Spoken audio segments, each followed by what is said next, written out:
Ísland, heyri nú hvað við segjum. Lítið ekki hingað, snúið ykkur frá. Svíþjóð seldi frelsi sitt ódýrt til alþjóðlegrar elítu sem stjórnar og ræður. Þeir tóku sjálfstæði okkar bit fyrir bit, fáninn blakti en valdið hvarf. Ákvarðanir teknar land handan landamæra, fólkið þagga niður á meðan elítan vann.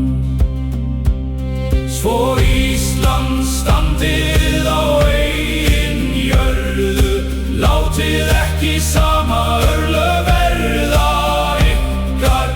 Haldið rödd ykkar, krafti ykkar, frelsi ykkar. Fylgið ekki Svíþjóð niður í hið gráa, haldið ykkur sterk.